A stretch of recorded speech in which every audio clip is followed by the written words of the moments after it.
Chosen one, anchor your spirit to every word I'm about to speak. That quiet exhaustion you've been carrying this week, the kind that sleep doesn't fix. I need you to understand where it's coming from. The enemy is working overtime right now for one reason and one reason only. He can see what you cannot yet see. He knows what heaven just scheduled for your life, and he is desperate because he is running out of time to stop it. It all shifts in the next 24 hours. The stagnation, the silence, the feeling that your prayers have been hitting the ceiling and falling back down. But here is what you must understand before we go any further. This shift is not arriving in spite of what you've been through. It is arriving because of what you have done. Think back to that moment this week. Maybe it was yesterday. Maybe it was 3 days ago. That moment when everything in you wanted to break, wanted to react, wanted to walk away from your faith entirely, and you didn't. You stayed. You stayed faithful when the evidence was telling you to give up. You stayed when every person around you had already let go. You didn't know it in that moment, but heaven was watching. And that act of endurance was not weakness. That was the final requirement. That was you passing the test that only 1% of people could survive. You did not find this message by accident. The algorithm did not bring you here. The Holy Spirit did. This is a divine appointment that was written into the fabric of your story before you took your first breath. You are standing at the threshold of the most significant transition of your life. Stay until the very last second of this message, because in the next few minutes, I am going to hand you the exact decree that confirms what heaven has already decided about your situation. I am going to walk you through the signs of transformation that are already moving around you right now, the ones you have been misreading as setbacks, and at the end, I am going to give you the declaration that seals this new season open and locks the door on everything that was assigned to hold you back. Do not leave. Your future self is on the other side of this message, and if you click away now, you risk walking past the very confirmation you have been praying for. I know what the last 72 hours have felt like. The atmosphere has been strange. Not just quiet, dense, heavy in a way that is difficult to explain to someone who hasn't felt it. Maybe you woke up at 3 in the morning this week and just lay there in the dark, staring at the ceiling, feeling the weight of everything that hasn't happened yet.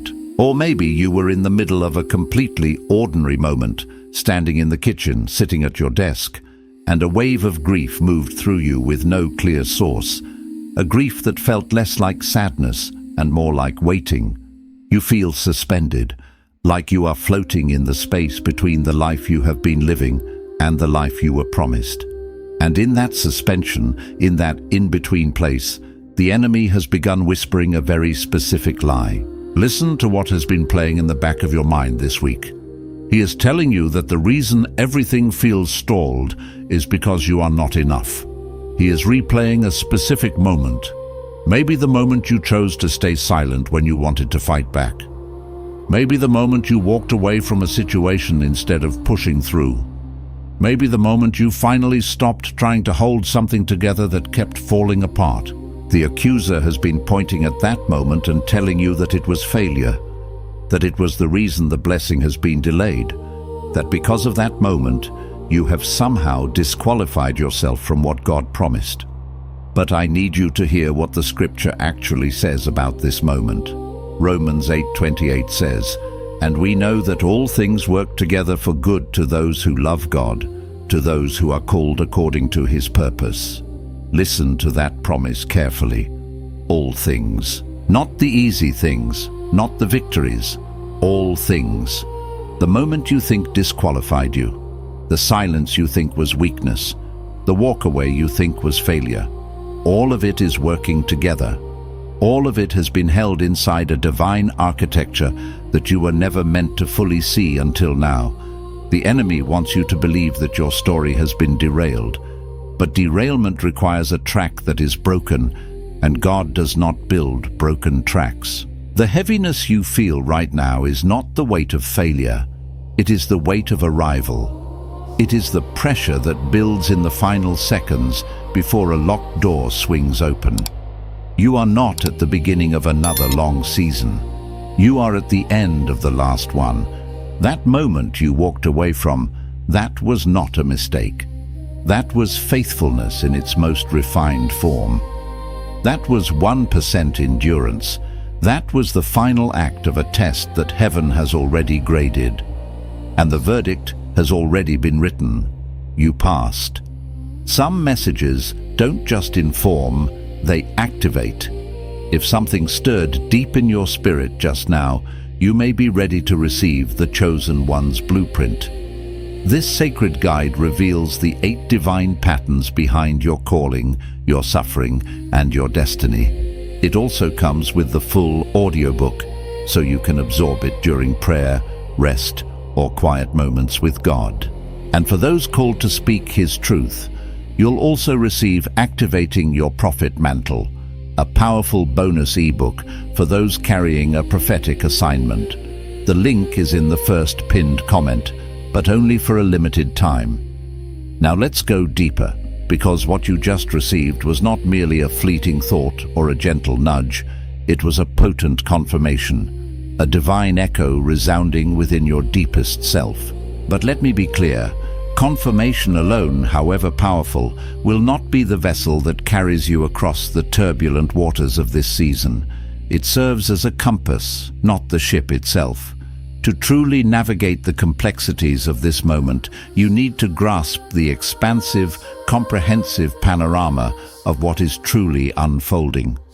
The adversary, the enemy of your soul, is not content with merely unsettling your peace. His strategy is far more insidious, far more covert. He is actively assaulting your perception, clouding your spiritual vision, distorting your lens of reality. This, my friends, is not just a battle for fleeting tranquility.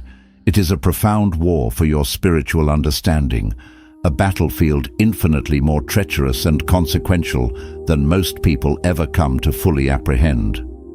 To lose perception is to lose direction, to lose hope, and ultimately, to lose the very ground upon which your destiny stands. Here is what I mean with stark clarity. For too long, you have been interpreting the narrative of this season through the limited, often deceptive lens of your outward sight. You've focused on the tangible evidence of what seems to be missing or misaligned.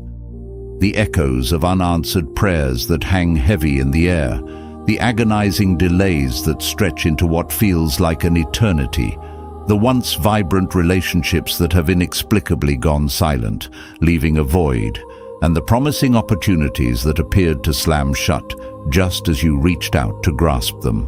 And because you are a person of profound faith, because your spiritual upbringing has trained you diligently to seek out and interpret signs, you began quite naturally to read these abrupt closures and barren landscapes as definitive divine redirections.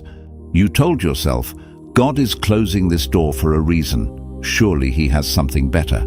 But I stand before you now as a messenger of truth to issue a profound challenge. Not everything that closes in your life is God's hand actively sealing it shut. Indeed, some doors are violently slammed in your face by the enemy, not as a sign of divine disapproval, but precisely because he possesses a terrifying foresight, an acute awareness of the glorious, kingdom-advancing treasure that awaits you on the other side. He does not waste his resources attacking pathways that lead to spiritual dead ends, for they pose no threat to his dark dominion. No, the enemy is far more strategic. He attacks destinies. He attacks the very blueprint of purpose God has woven into the fabric of your being. He attacks the fertile ground where your future breakthroughs are destined to bloom. Consider for a moment the harrowing journey of the prophet Elijah under the desolate juniper tree. Here was a man, a towering spiritual titan, who had just experienced a raw, undeniable outpouring of divine power, having called fire down from heaven in a spectacle that silenced mockers and brought a nation to its knees. He had stood as a lone sentinel of truth against 450 prophets of Baal, a solitary figure against a torrent of idolatry, and watched with awe as the very finger of God moved to shake the foundations of an entire kingdom. The ash of God's consuming fire was still warm on the altar, the shouts of repentance still echoing in the valleys. And yet, with the miracle still fresh in the collective memory, within a mere 24 hours of that earth-shattering triumph, this same prophet found himself consumed by an overwhelming wave of despair. He was not merely running for his life, he was running from his life, seeking refuge in the shadow of a solitary tree in the wilderness, his spirit utterly broken. He was hiding, not from Jezebel alone, but from the crushing weight of his assignment, his soul crying out to God, pleading for the sweet release of death. He sat beneath that gnarled protective canopy and poured out his heart, telling the Most High God that he had had enough, that the journey was simply too arduous. This was not a prophet who had suddenly lost his faith, nor one who had abandoned his calling. Rather, he was a warrior utterly depleted, profoundly exhausted. The spiritual warfare, the emotional toll, the sheer weight of standing for truth had exacted a price, a cost to his soul and his physical being that he had not budgeted for, could not have foreseen. And what was God's response to this raw human vulnerability? He did not issue a sharp rebuke. He did not remind Elijah of his glorious triumphs or his unparalleled calling. Nor did he chastise him for his perceived weakness. Instead, with boundless compassion, he dispatched an angel to tenderly touch him, to provide a meal, and with gentle authority instructed him, "Arise and eat." For God, in his infinite wisdom, understood something in that moment that Elijah, enveloped in the thick fog of his exhaustion, simply could not perceive. The journey was far from over.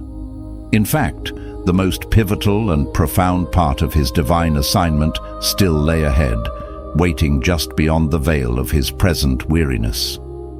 And the only thing truly standing as a barrier between Elijah and the magnificent unfolding of his next sacred assignment was the restorative power of rest, the sustaining grace of divine nourishment, and, crucially, the simple yet profound willingness to rise one more time, to choose life, to choose purpose, even when every fiber of his being screamed for cessation. That, my dear friend, is precisely where you find yourself right now. Let this truth penetrate the deepest recesses of your spirit. You are not languishing in the aftermath of some irredeemable failure, nor are you adrift in a spiritual wasteland. You are, unequivocally, in the sacred pause, the divinely appointed interlude that precedes the next magnificent movement of God in your life. It is not a punishment, it is a preparation. And coming up in just a moment, I am going to unveil the specific, often hidden signs that unequivocally confirm this profound reality, the very markers that are artfully concealed within what you have mistakenly labeled as setbacks and disappointments. But before we delve into those illuminating revelations, this foundational truth must fully land and root itself firmly within your soul, becoming an anchor in this tempestuous season. The profound exhaustion that permeates your very being, that heavy cloak of weariness you feel draped over your spirit, is not, I repeat, not evidence that you have somehow missed God, that you have strayed from His path, or that your spiritual compass has led you astray. On the contrary, that weariness is a living, breathing testimony, irrefutable evidence that you have been engaged in a genuine, arduous spiritual battle. And just as physical warfare leaves scars and drains vitality, real spiritual battles produce a profound, all-encompassing fatigue. But it is crucial to understand that fatigue is not synonymous with defeat. It is not the white flag of surrender waving over your destiny. Rather, Fatigue is the undeniable proof that you showed up, that you engaged, that you stood your ground. Fatigue is the natural, inevitable byproduct of having poured your heart, your strength, and your very essence into fighting for something that truly matters, something of eternal weight and divine significance. The enemy, with his cunning and manipulative tactics, would absolutely revel in the opportunity for you to conflate your tiredness with inherent weakness, to accept that debilitating label as your new identity. For the very moment you embrace that false narrative, the moment you allow weariness to morph into a perceived defect, you will cease pressing forward, you will abandon your pursuit. And stopping, just stopping, is the single most critical action he needs you to take right now, in this precise season. Why? Because you, my courageous warrior, are far too dangerously close to the precipice of your breakthrough for him to stop you through any other means. Your exhaustion is a sign of his desperation, not your demise. This profound truth is the very thing that most people, even devout believers, tragically miss entirely, sailing past it as if it were an insignificant buoy in a vast ocean. The closer you draw to the realization of a divine promise, the more fiercely, the more aggressively, the more relentlessly the opposition from the enemy will become. This surge in spiritual warfare is not a testament to his strength, nor does it signify his impending victory. Quite the opposite, in fact. It is a chilling testament to his profound fear. Fear, that primal, visceral emotion, is the true engine that drives desperation. And it is precisely that raw, unbridled desperation that you are currently sensing and experiencing from him in this season of your life. You have been mistakenly interpreting his relentless attacks, his cunning schemes, and his attempts to sow chaos as conclusive proof that God has somehow abandoned the mission he placed within your heart, that the divine blueprint has been discarded. But I declare to you now, with every fiber of my being, that the exact inverse is true. No wise general pours precious resources, strategic intel, and fervent energy into a battle that has already been won, into a territory that has already been conquered. The enemy is pouring every last ounce of his malevolent energy, every deceptive stratagem, every available resource into this particular season of your life, because he, in his dark omniscience, has already witnessed the divine outcome. He has seen the glorious finish line, the triumphant manifestation of God's purpose through you, and he simply cannot, will not accept it.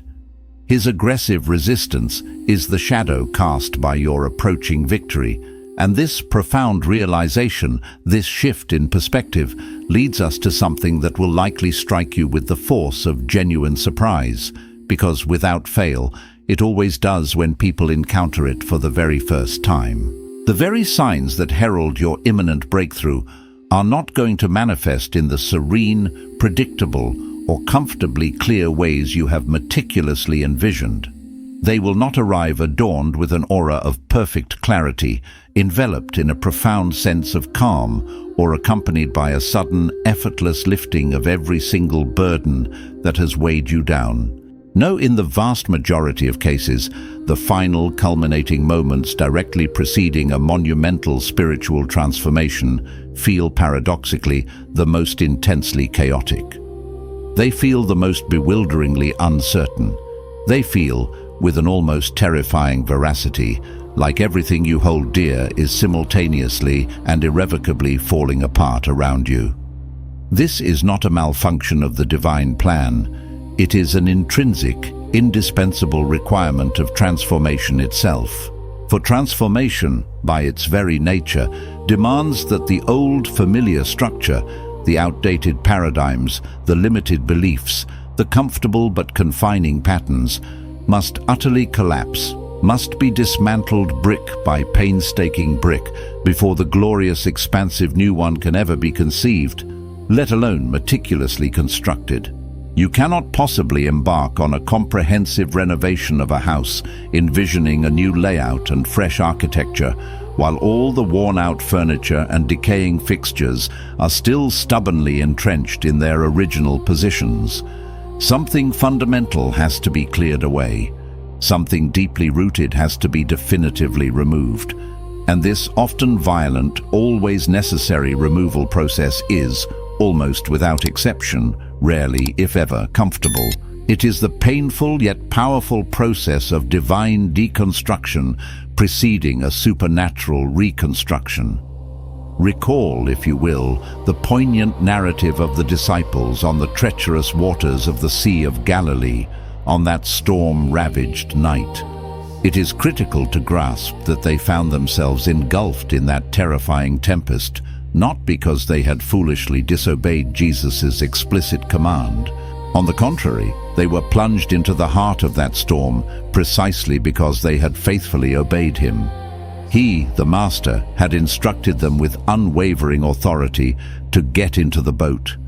He had then directed them, with clear intent, to go to the other side.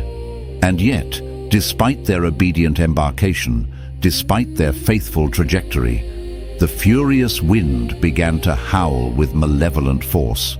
The towering waves, like monstrous hungry jaws, rose up from the depths, threatening to swallow their small vessel whole. The boat, their only refuge, began to rapidly fill with the icy, menacing water. And in that moment of existential crisis, they did what any human being, stripped bare of all illusion of control, would reasonably do. They panicked. Their faith, momentarily overshadowed by primal fear, propelled them to rouse Jesus from his sleep, their voices laced with terror and accusation. "Teacher, do you not care that we are perishing?" And Jesus, after a magnificent demonstration of his divine sovereignty in which he stilled the raging storm with a mere word, turning chaos into profound calm, posed one piercing, thought-provoking question to his frightened followers. "Why are you so fearful? How is it that you have no faith?" His query was not a harsh rebuke of their inherent humanity, nor was it a condemnation of their momentary lapse into fear. Rather, it was an incredibly potent, profoundly loving redirection of their attention, a gentle yet firm invitation to elevate their gaze. The storm, he was subtly implying, was not irrefutable evidence that God had forgotten them, that they were adrift and abandoned. No, the storm itself was the very passage, the divinely ordained road that they had to traverse. The tumultuous waters were not a detour, they were the direct route. And the other side, that promised land of peace, that destination of deliverance and fulfilled purpose, was always, unequivocally, the intended outcome, the guaranteed destination. The storm was merely the process, the temporary gateway to the glory. And so, my brave and weary friend, let this truth settle deep within your bones. You are, without a shadow of a doubt, in the midst of your own profound storm right now. The winds of adversity are howling around you. The waves of uncertainty are crashing against your vessel, threatening to capsize your hope. Yet, in the midst of this turbulent chaos, let your spirit find unshakable solace in this. You are not alone. You are in the boat, yes, but you are in the boat with Jesus. His presence, though often unseen or unfelt in the fiercest moments of the tempest, is the very anchor of your soul, the silent power that keeps your vessel from being utterly consumed. And I declare to you, with an authority born of divine insight, that the other side, that place of peace, of breakthrough, of realized destiny, is infinitely closer than the deceptive, overwhelming roar of the waves and the disorienting sway of your present circumstances are making it appear. Do not trust the deceptive clamor of the storm. Trust the unwavering presence of your captain. Stay with me now, because what I am about to share next is not just another piece of wisdom. It is the hidden spiritual key, the profound insight that has the power to decisively break the cycles of frustration, doubt, and stagnation for most people. It is the deep, often overlooked, hidden layer beneath everything you have already heard and believed to be true. And I assure you, once this truth truly lands and takes root within your spirit, something fundamental is going to shift within you, a reorientation so profound and so powerful that it cannot, by any means, be undone. It is an unraveling and a restitching of your spiritual fabric. Most people, when they find themselves immersed in a season mirroring the intensity and uncertainty of the one you are currently navigating, instinctively begin to engage in a subtle yet spiritually detrimental negotiation with God. Their prayers, while seemingly earnest and devout, often take on the tone of a conditional contract. "Lord," they plead, "if you would just show me a definitive sign, a clear indicator of your will, then I promise I will trust you implicitly. Or, if you would just remove this single, insurmountable obstacle that stands in my path, then I will cease my doubting, my questioning, and my wavering." And still others bargain, "If you would just grant me a glimpse, a clear vision of the outcome, then I will confidently walk forward without the shackles of fear binding my steps."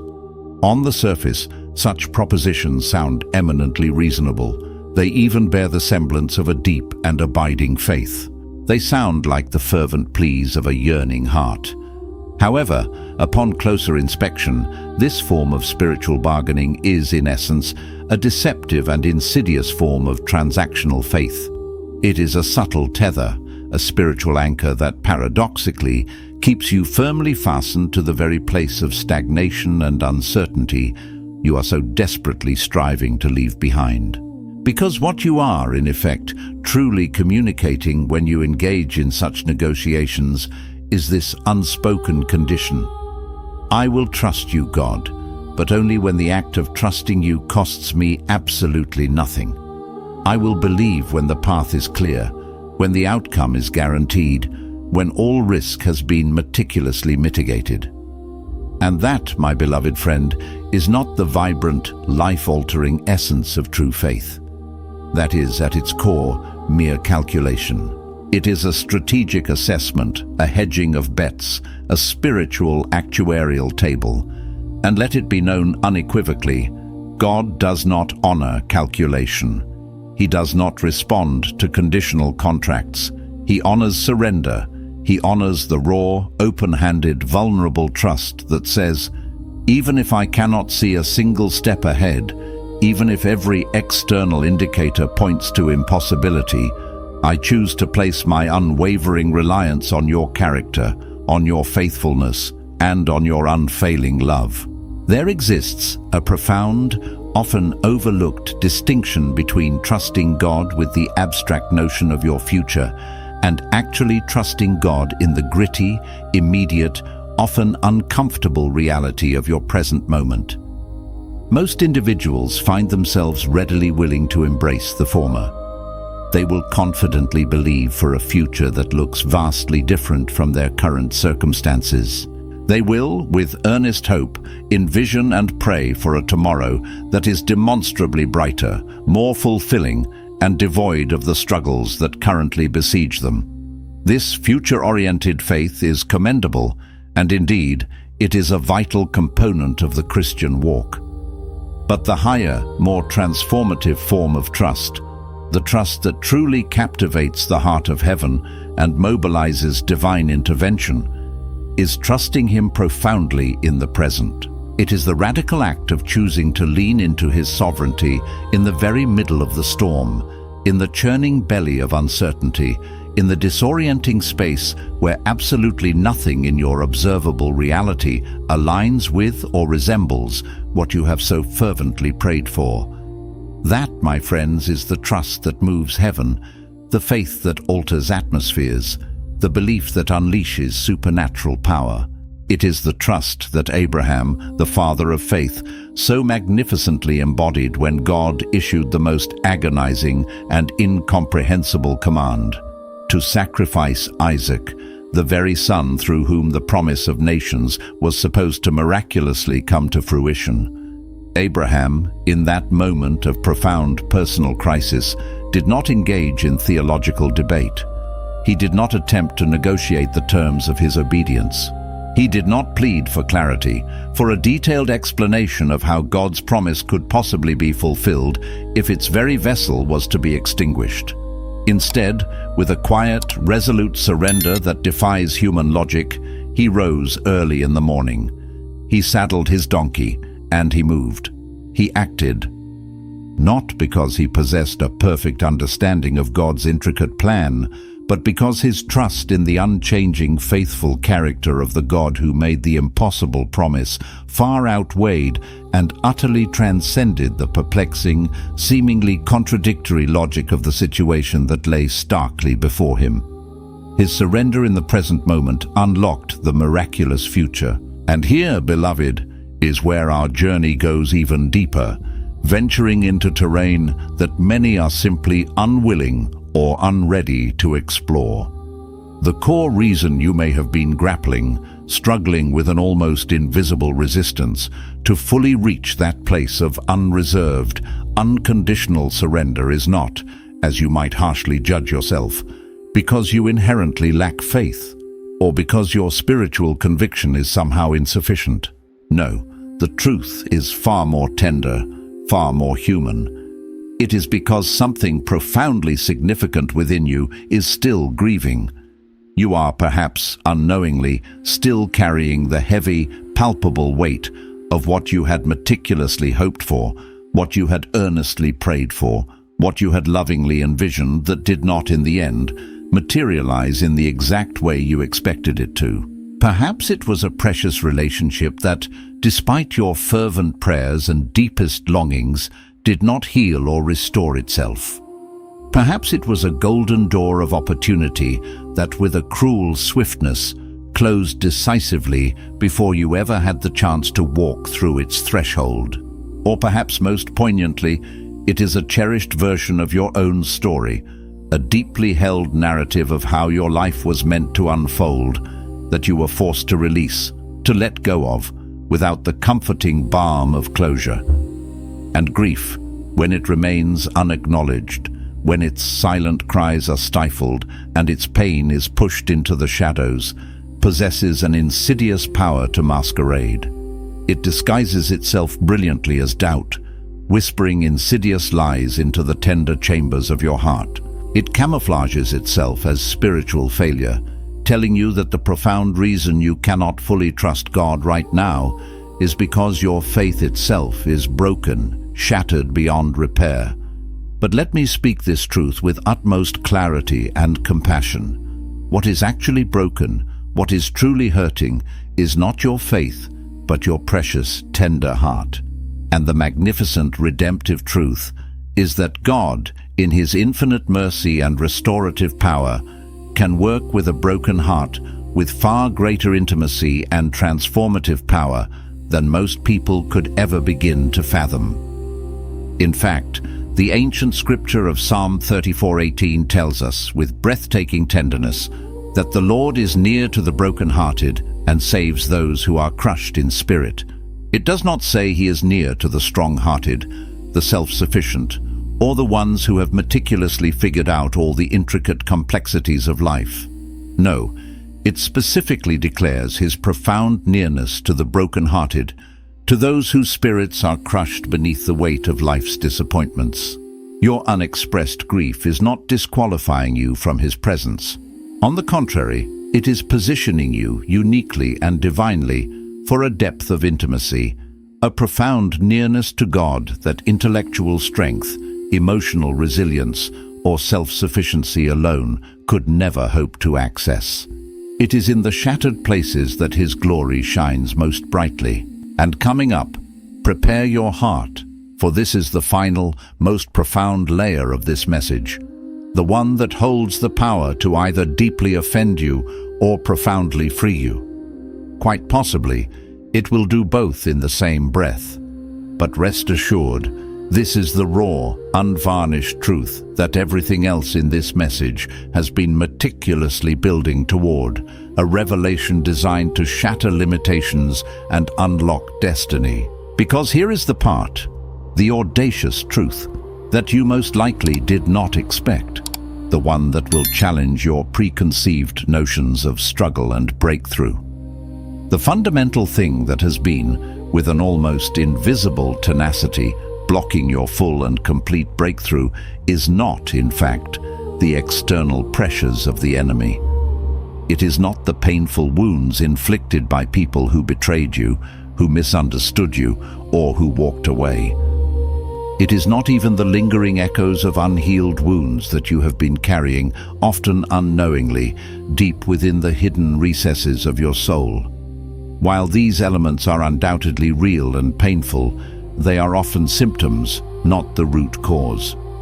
The thing that has been consistently keeping you suspended in that agonizing in-between place, that floating, weightless, protracted season of waiting, feeling untethered and directionless, is an identity you have not yet been willing, or perhaps able, to fully step into, to fully embrace.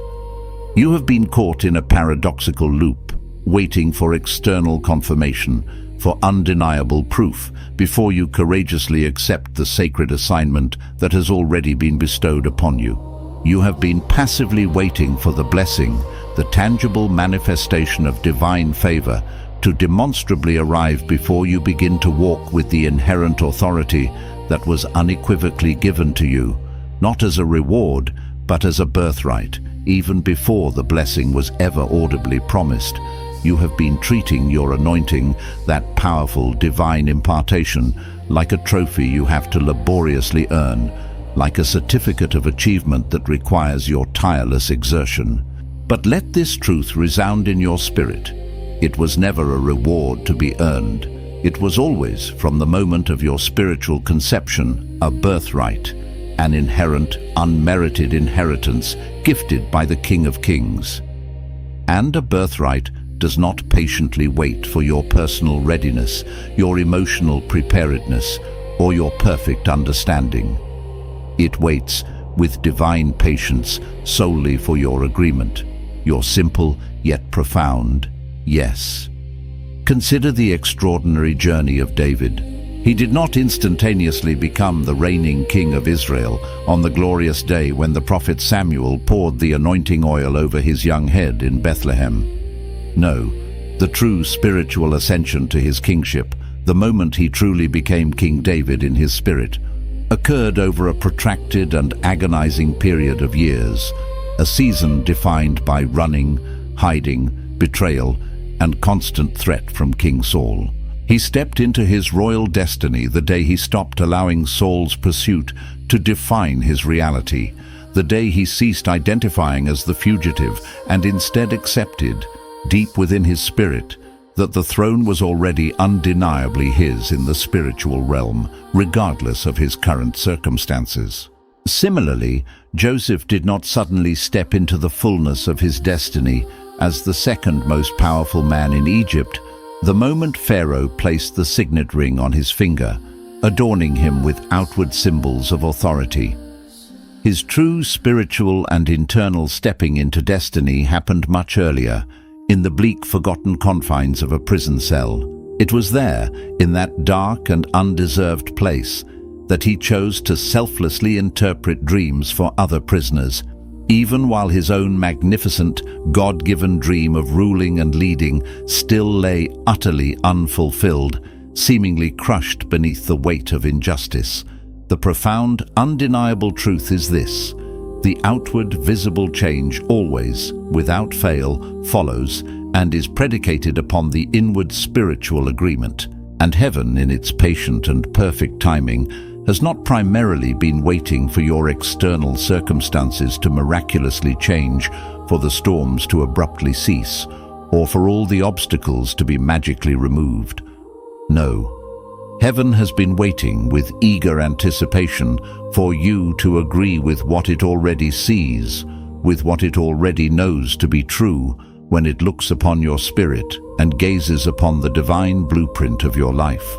The question that truly matters, the one that holds the key to your liberation, is not whether God has chosen you. That profound, unshakable truth was settled, irrevocably sealed, and divinely ordained even before you were intricately formed in your mother's womb. as Psalm 139 beautifully testifies. The real soul-searching question is whether you are willing in this precise season to courageously carry the inherent weight, the sacred responsibility, the often unseen authority of that divine choosing, even without the external validation, the comforting affirmation, or the popular acclaim that you have been so patiently, so desperately waiting for. Because chosen people, those anointed by heaven for a specific purpose, are frequently required to walk in the full measure of who they truly are, to embody their anointing long before anyone around them, anyone in the natural realm, can truly perceive or acknowledge it. This is not a cruel burden, not an unfair imposition, but rather it is a profound and strategic protection. It is a divine safeguard that ensures that when the long-awaited external confirmation finally arrives, when the world finally recognizes the glory upon you, it cannot possibly be taken from you, because your true identity, your inherent worth, and your unshakable calling were never, ever defined by that fleeting external validation in the first place. Your identity is rooted in the eternal, unchangeable heart of God, making you impervious to the fickle winds of human opinion. And this, my courageous friend, is the unexpected, glorious truth that beautifully, intricately ties everything we've discussed together into one powerful, liberating revelation. You have, with earnest prayers and sincere longing, been beseeching heaven for your season to dramatically change, for the difficult winter to give way to a blossoming spring, for the barren wilderness to transform into a fertile promised land. But what heaven, in its infinite wisdom and perfect timing, has profoundly been waiting for is not merely a shift in your external reality. It has been waiting with bated breath for you to change from within the very season you are currently inhabiting. Not simply to endure it differently, though endurance is commendable, not merely to survive its hardships with greater stoicism, though resilience is vital, but to fundamentally see it differently, to perceive the challenges with new spiritual eyes, and most importantly, to see yourself differently within it. Because when your core identity truly shifts, when you stop defining yourself and presenting yourself as the person perpetually waiting for the breakthrough, the one constantly hoping for deliverance, and instead you begin to boldly walk forward with every fiber of your being as the person the breakthrough has already been irrevocably assigned to, the one whose victory is already sealed in the heavenly courts, then the entire atmosphere around you begins to respond in kind. It shifts dramatically with you, like a magnetic field recalibrating to a new, powerful charge. This profound atmospheric change does not occur because you suddenly spoke the exact right words or performed a meticulously choreographed set of spiritual rituals. No, it shifts because something ancient, something deeply potent in the spiritual realm, immediately responds with profound recognition and unwavering alignment when a chosen one, a consecrated vessel of God's purpose, stops apologizing for the immensity of their divine assignment and with unshakable conviction starts walking in it, starts living it, starts breathing it, starts embodying it. This is not the disheartening end of your story, not a lamentable chapter of defeat. This is unequivocally the sacred chapter where the narrative of your life profoundly turns, where the seemingly disparate threads of your journey begin to weave into a tapestry of divine design. This is the pivotal page where everything that has been painstakingly building, the agonizing pain, the often hidden preparation, the necessary and sometimes brutal pruning, the unsettling silence, the seasons of profound waiting, begins to coalesce, to converge, and finally begins to make profound sense. Not because the hardship itself was inherently good, or because the trials were enjoyable, but because the God who allowed it, the sovereign hand that orchestrates every detail, is undeniably good. And in his infinite economy, in his boundless wisdom, he does not waste a single tear you have shed, not a single struggle you have endured, not a single moment of anything that you have courageously survived. Every element is being repurposed for your ultimate good and his eternal glory. Before you dare to move forward from this sacred space, I invite you to participate in a powerful, transformative act of spiritual declaration. Place your hand gently on your heart, allowing its rhythmic beat to ground you in this moment of truth. Close your eyes if you are able, and allow the external world to recede, focusing inward on the stirring of your spirit. And now, with conviction and with an authority that resonates deeply in the spiritual realm, speak this declaration out loud. Let your voice, a vessel of divine power, reverberate not just in the air around you, but within the unseen dimensions, because what you declare in this precise moment holds the profound, undeniable power to seal this new, glorious season wide open for you. I release the grief that I have, until now, mistakenly been calling doubt. I release, with deliberate intention, the false identity that was so unjustly placed on me by people who, in their limited human sight, simply could not perceive what heaven unequivocally sees when it gazes upon my true self. I break, decisively and irrevocably, every single agreement I have unknowingly or knowingly made with delay, with paralyzing fear, with the insidious lie that I am not enough, and that I never was enough. I receive the glorious fullness of my assignment, not when I finally feel perfectly ready, for true readiness is often born of doing. Not when the external confirmation finally arrives, for my validation comes from above. Not when my circumstances miraculously change, for my power transcends my surroundings. I receive it now. I walk forward with unwavering confidence as one who has already triumphantly passed the test, already been divinely approved, already been seen and eternally affirmed by the eyes that matter most, the eyes of my Creator. I declare with unshakable faith that this season is powerfully shifting right here, right now. I declare that every single force, every dark assignment that was dispatched against me is already beneath my feet, crushed under the authority of Christ within me. I declare, not with hope but with certainty, that I am not passively waiting for my breakthrough. No, I boldly declare in the presence of heaven and earth that I am the breakthrough, and I step forward, now, in this very moment, as the one heaven always said I was, the one destined for greatness and guided by divine purpose. Do not close this message. Do not exit this powerful space without leaving something tangible in the comments below, even if it is simply the resonant affirming word yes. Because declarations, particularly those spoken with conviction, are witnessed by the spiritual realm and by the community that surrounds you. And a witness, my friends, matters profoundly. Let heaven and this community of fellow travelers see that you received this truth, that you stood firmly in its liberating power, that you wholeheartedly agreed with its transformative message.